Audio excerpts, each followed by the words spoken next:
नमस्कार। Class 12 accountancy. हमने अपनी लास्ट क्लास में कैलकुलेशन ऑफ न्यू रेशियो समझा था। आज आगे बढ़ते हैं और आज का टॉपिक है हमारा कैलकुलेशन ऑफ सैक्रिफाइस रेशियो। देखिएगा, आपके पास में टॉपिक आता है कैलकुलेशन ऑफ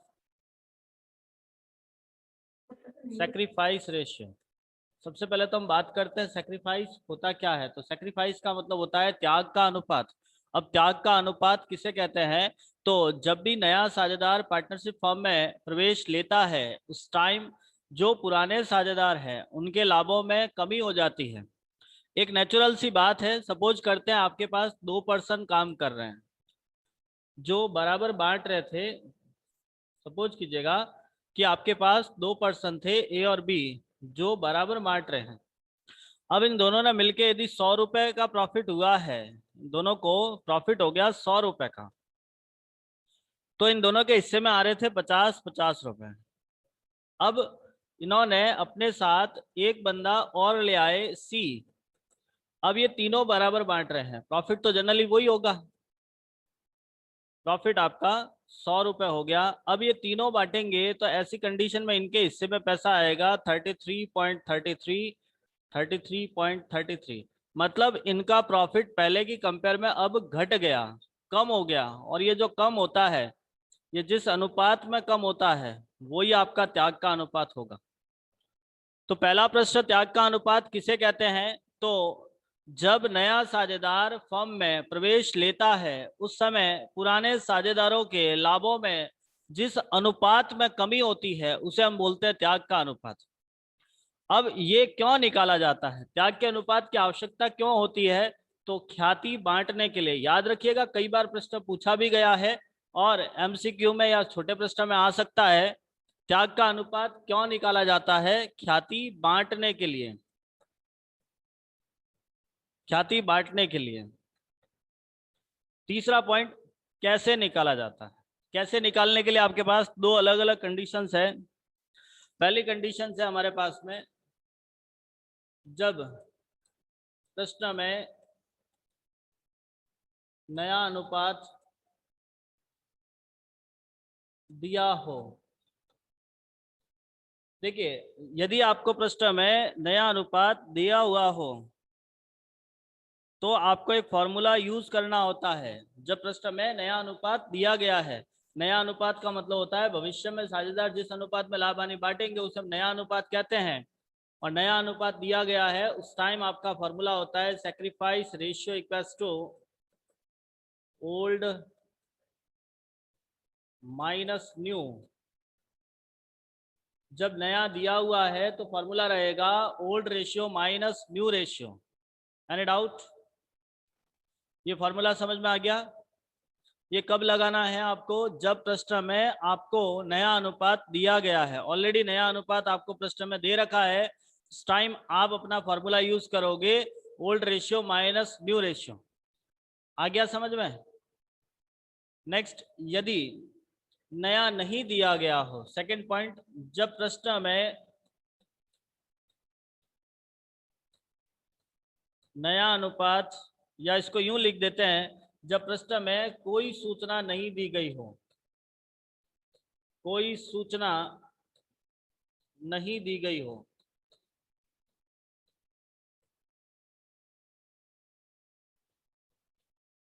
तो आपका पुराना अनुपात ही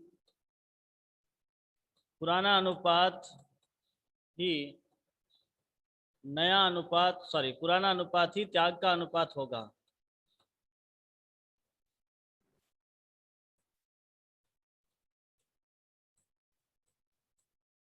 देखिए, आपके पास वही दो कंडीशंस हैं। पहली कंडीशंस आती है कि आपके पास जब प्रश्न में कोई नहीं दिया गया हो। पहला पॉइंट तो है कि जब आपको नया अनुपात दिया गया है, ऐसी कंडीशन में आपको करना है पुराना माइनस नया। और यदि प्रश्न में कोई इंफॉर्मेशन नहीं है आपके पास में, रेशियो से रिलेटेड कुछ भी नहीं लिखा हुआ है, ऐसी कंडीशन में आप करोगे पुराना ही त्याग का अनुपात मानना है। एक और सिचुएशन आती है जिसको लिखते हैं, यदि प्रश्न में त्याग दिया गया हो, त्याग दिया गया हो तो वही त्याग का अनुपात होगा।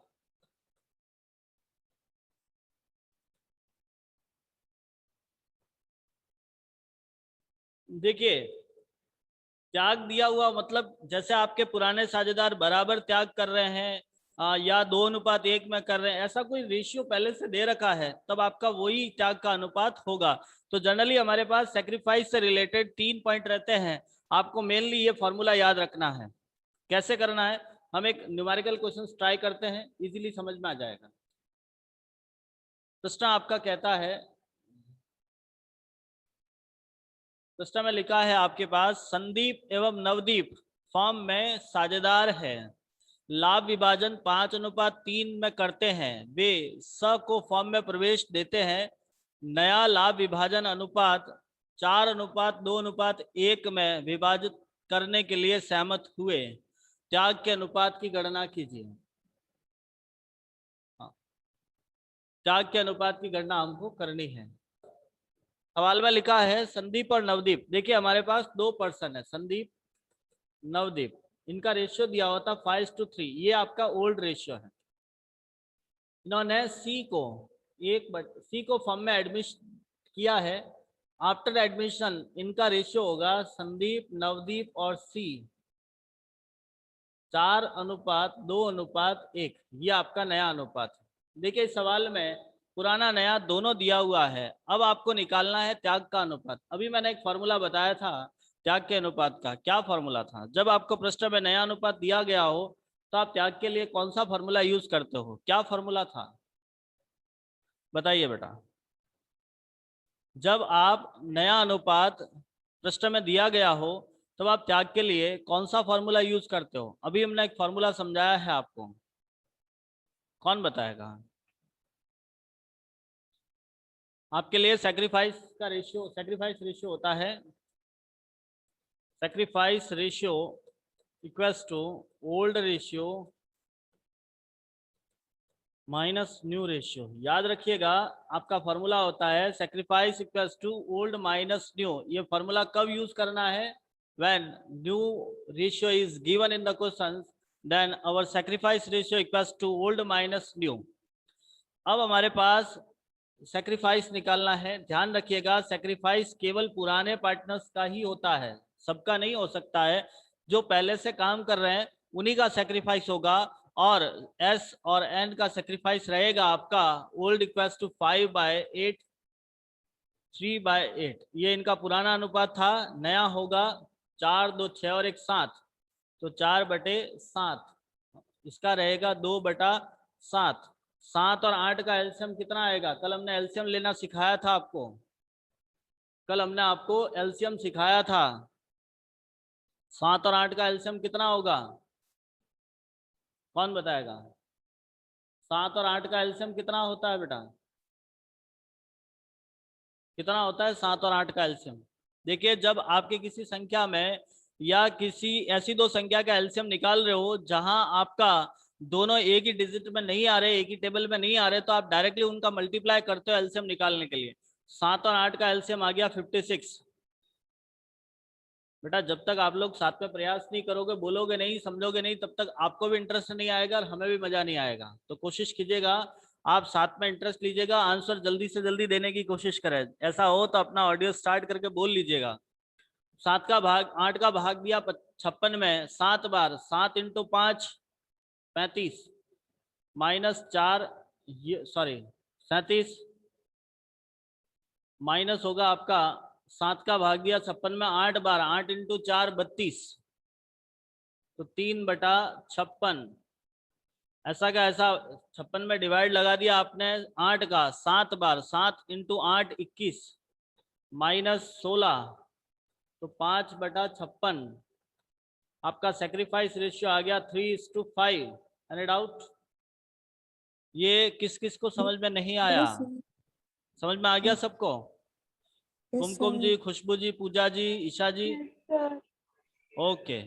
देखिए आपको करना कुछ नहीं है, सिंपल सा फॉर्मूला यूज करना है, ओल्ड माइनस न्यू। ये फॉर्मूला उस टाइम यूज करना है जब आपको प्रश्न में नया अनुपात दिया गया हो, नया नहीं है उस कंडीशन में ये यूज नहीं होगा, लेकिन नया दिया हुआ है तब आपको यही यूज करना है। क्लियर? नेक्स्ट अगला क्वेश्चन देखते हैं।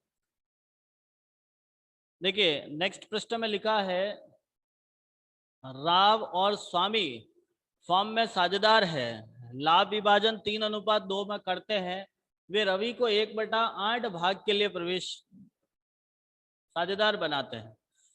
राव और स्वामी के बीच नया अनुपात 4:3 है, नया लाभ विभाजन अनुपात तथा त्याग के अनुपात की गणना कीजिए। देखो इस सवाल में पूरी कंडीशन ही अलग है, इस प्रश्न में सब कुछ अलग ढंग से दिया हुआ है। जैसे पहला पॉइंट दिया हुआ है राव और स्वामी, पहला पॉइंट था आपके पास राव और स्वामी जिनका पुराना अनुपात है 3:2, इन्होंने रवि को 1/8 भाग के लिए प्रवेश दिया है। देखो जब भी आप रेशियो के प्रश्न करो कुछ छोटी छोटी चीजें ध्यान रखना है, प्रश्न में जैसा लिखा वैसा काम करना है। इतना तो हम इतने सालों से पढ़ रहे हैं, हिंदी पढ़ना हमें बड़े अच्छे ढंग से आता है, सवाल की लाइन को पढ़कर समझने की कोशिश करेंगे। आपको ये लिखा है, इस लाइन को थोड़ा सा डीपली पढ़ना, राव और स्वामी के बीच नया अनुपात 4:3 है। इसका मतलब होता है राव और स्वामी भविष्य में अपना लाभ हानि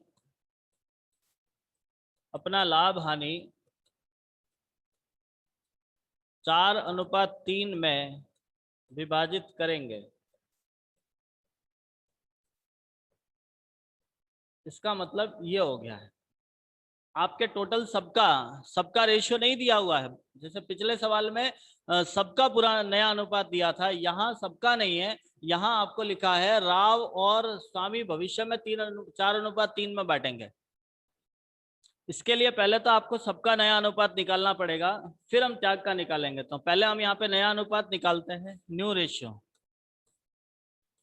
जब इस प्रकार का प्रश्न हो तब आपको 1 रुपया लाभ मान के सॉल्व करना है। 1 रुपया लाभ का मतलब जैसे हमने पिछले एक सवाल में किया था, आपको सबसे पहले करना है माना फर्म का कुल लाभ 1 रुपये है, तो इसमें से 1/8 भाग जो आपका रवि आया उसका घटा दीजिए, पीछे बचा 7/8 जो आपके राव और स्वामी का होगा। अब राव और स्वामी इसको भविष्य में 4:3 में बांटेंगे, तो हम यहाँ पे एनपीएसआर निकालते हैं राव, स्वामी और रवि का। राव का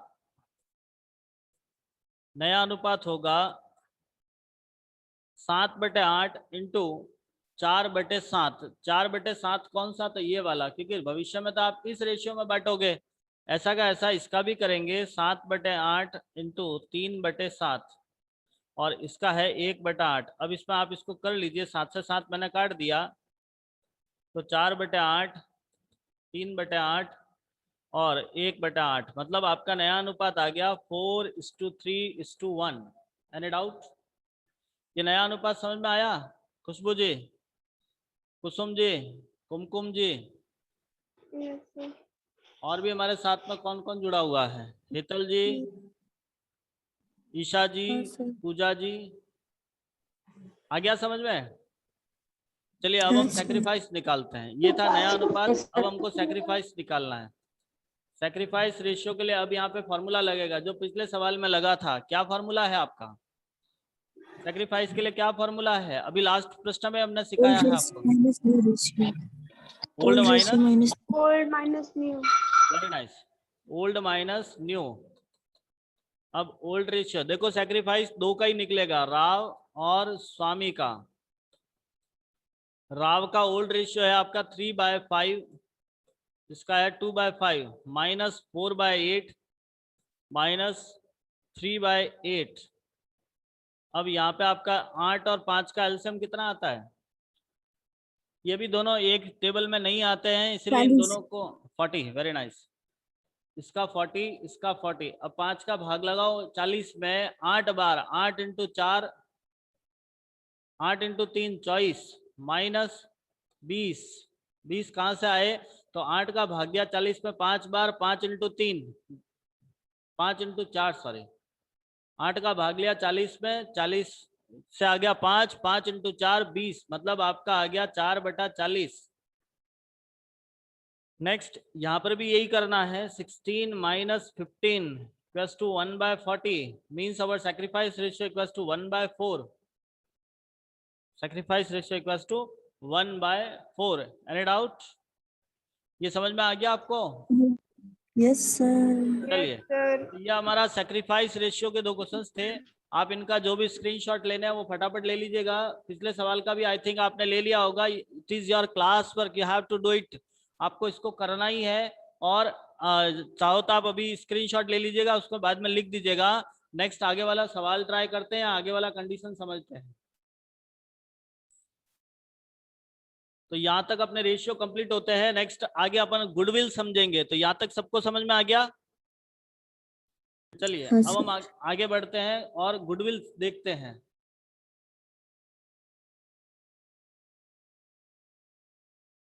अब हम बात करते हैं गुडविल की, कि हमारी गुडविल क्या होती है। अगला एडजस्टमेंट आता है ख्याति का समायोजन। देखो, जब भी एक पार्टनर एडमिशन लेता है उस टाइम हम अलग अलग एडजस्टमेंट करते हैं, और जिसमें अभी तक हमने 2 एडजस्टमेंट आपको सिखाए हैं। पहला था आपका नए साझेदार की पूंजी का निर्धारण करना, दूसरा था आपका ख्याति का समायोजन, सॉरी लाभ हानि विभाजन अनुपात। तीसरा एडजस्टमेंट आता है ख्याति का समायोजन, एडजस्टमेंट ऑफ गुडविल। सबसे पहले तो हमें गुडविल समझना है, आखिर गुडविल होता क्या है। उसके बाद दूसरी बातें बाद में स्टार्ट करेंगे। पहले हम गुडविल के बारे में जानने की कोशिश करते हैं कि आखिर हमारे पास गुडविल होती क्या है। हम बात करते हैं ख्याति। ख्याति को हम इंग्लिश में लिखते हैं गुडविल। अब गुडविल की डेफिनेशन की बात करें तो इसके लिए हम लिखते हैं कि ख्याति को परिभाषित करना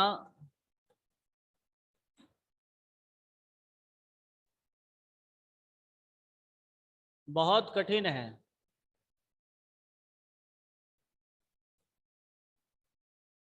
इसका वर्णन किया जा सकता है, इसका वर्णन किया जा सकता है। देखिए, यदि आप गुडविल को डिफाइन करने की कोशिश करोगे, यदि आप गुडविल को परिभाषित करने की कोशिश करोगे तो बहुत मुश्किल है, क्योंकि इसके लिए पर्टिकुलर कोई परिभाषा बन ही नहीं सकती है। पर्टिकुलर कोई परिभाषा नहीं है।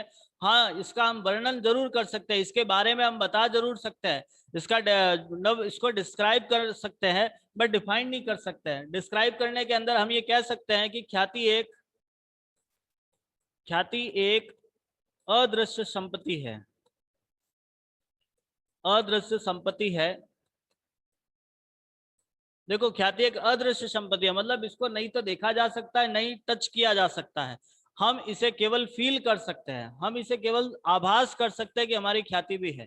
तो हमारे यहाँ पे 2 ऐसे पॉइंट आते हैं जिसके अंतर्गत हमें समझना होगा। एक होता है ख्याति का मूल्यांकन, एक होता है ख्याति का लेखांकन। तो पहले हम ख्याति के बारे में ही थोड़ा सा जान लेते हैं कि ख्याति आखिर होती क्या है। तो ख्याति के अंतर्गत हमारे पास एक ऐसी संपत्ति क्रिएट होती है जिसके आधार पर हम अपना लाभ कमाते हैं। देखिए, सिंपल सी बात है, एक बिजनेस जो प्रॉफिट अर्न करता है वो उसकी गुडविल के आधार पर करता है। बिजनेस का जो प्रॉफिट होता है वो उसकी संपत्ति, वो उसकी ख्याति के आधार पर होता है। क्योंकि हम भी जानते हैं, जिस बिजनेस की रेपुटेशन अच्छी है, जिस व्यापार की रेपुटेशन अच्छी है, लोग वहां जल्दी जाना पसंद करेंगे। तो हम ये कह सकते हैं कि हमारे पास ख्याति का जो बनना या ख्याति का होना हमारे बिजनेस के लिए काफी इंपॉर्टेंट होता है। अब हम थोड़ा सा ख्याति के प्रकार की बारे में बात कर लेते हैं। ख्याति दो प्रकार की होती है। ख्याति 2 प्रकार की होती है। जहां हम थोड़ा सा ख्याति के प्रकार समझ लेते हैं। ख्याति के प्रकार, ख्याति 2 प्रकार की होती है। एक तो होती है आपकी स्व अर्जित ख्याति। ध्यान से समझना, ध्यान समझ में नहीं आए आप पूछ लीजिएगा। स्व अर्जित ख्याति और एक होता है आपका क्रय की गई ख्याति।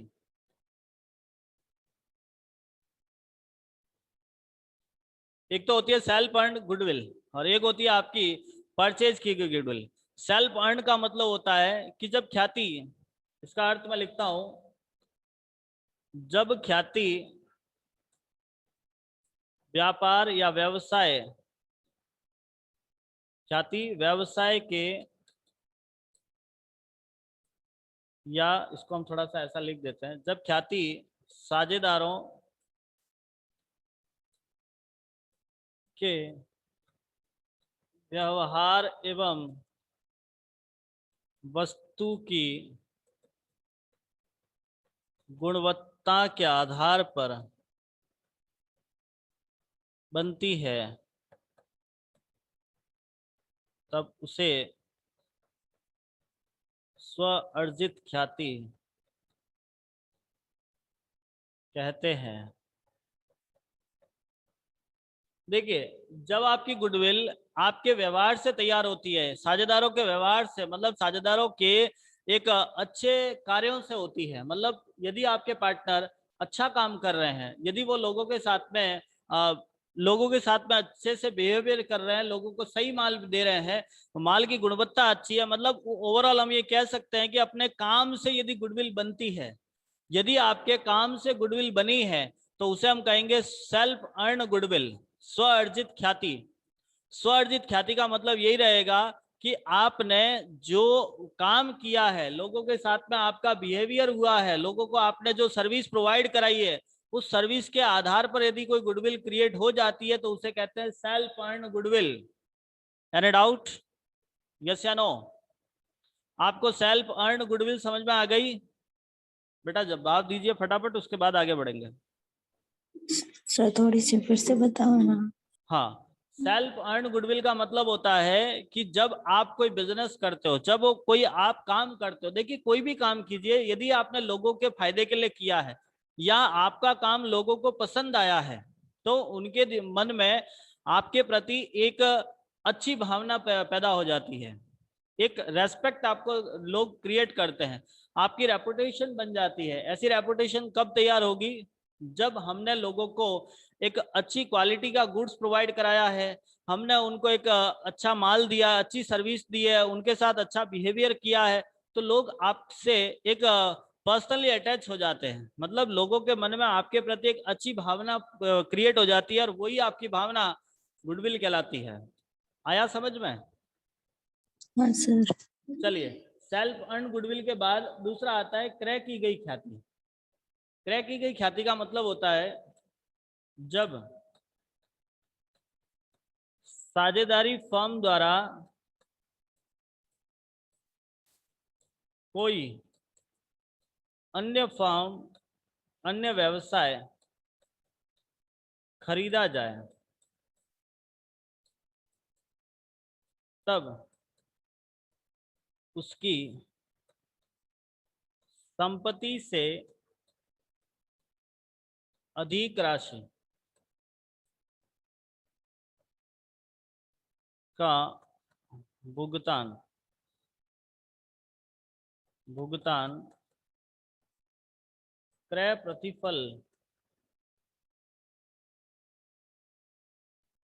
प्रतिफल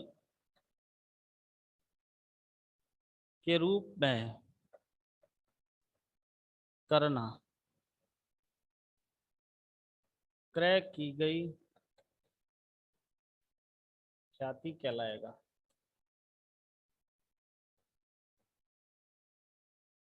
देखिए, दो ऑप्शन है आपके पास में। पहला पॉइंट, सेल्फ अर्न, मतलब आपने जो काम किया है, जो मेहनत करी है, उसके आधार पर जो भी गुडविल बनी है, उसे हम सेल्फ अर्न गुडविल कहते हैं। सेकंड पॉइंट होता है कि आपने यदि कोई पुराना बिजनेस खरीदा है, कोई दूसरा बिजनेस खरीद लिया है, जैसे आपके जैसा जैसा कोई और बिजनेस था, उसे भी आपने अपने साथ मिला लिया है, अपने साथ खरीद लिया है। जब आप अपने साथ खरीद रहे हो और ऐसी कभी कंडीशन बन जाए कि उस बिजनेस के अंदर, मान लीजिए आपने कोई बिजनेस खरीदा है जिसकी संपत्ति 10 लाख थी, जिसकी संपत्ति 10 लाख थी, एक मिनट, हम, जिसकी संपत्ति थी 10 लाख,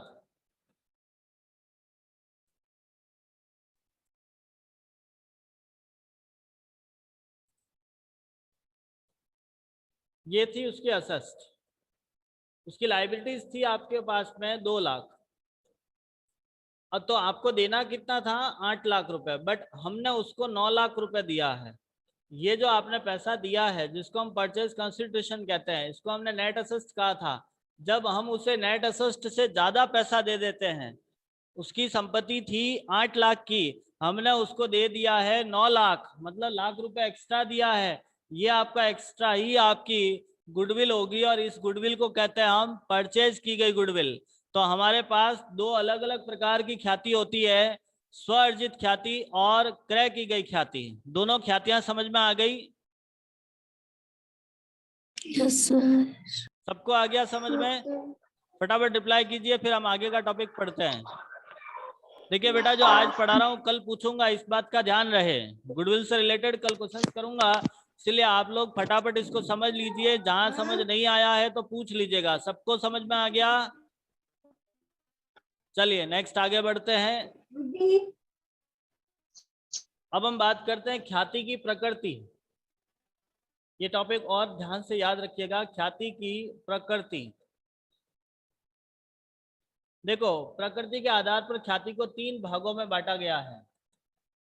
प्रकृति के आधार पर ख्याति को कितने भागों में बांटा है? 3 भागों में। याद रखना, पहला आता है संस्थागत ख्याति, दूसरा आता है व्यक्तिगत ख्याति, और तीसरा आता है आकस्मिक ख्याति, आकस्मिक घटना संबंधी ख्याति।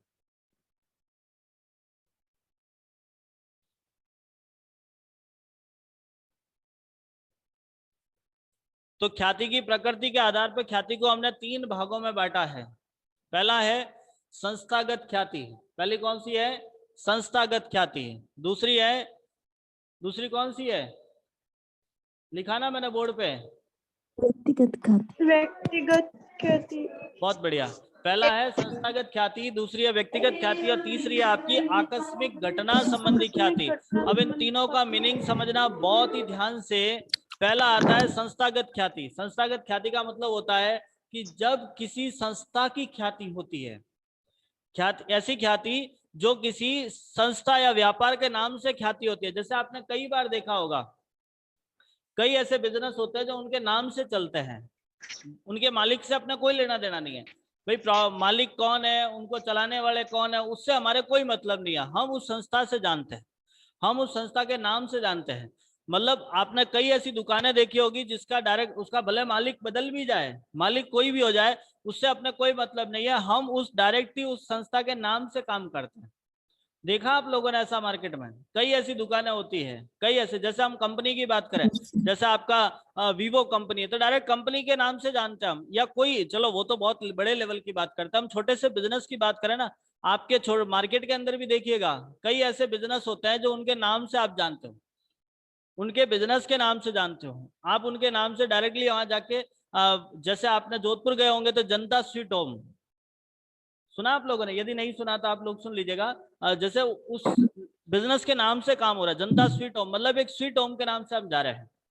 उसके मालिक से अपना कोई मतलब नहीं। इन द केस यदि मालिक बदल भी जाता है तो भी अपने उससे कोई लेना देना नहीं, कस्टमर उस बिजनेस के नाम से जा रहे हैं।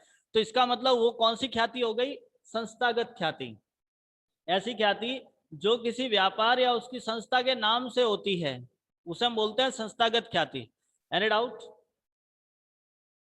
संस्थागत ख्याति समझ में आ गई? Yes sir.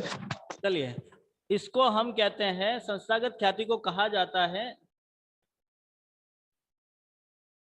बिल्ली के स्वभाव की ख्याति। बिल्ली के स्वभाव की ख्याति।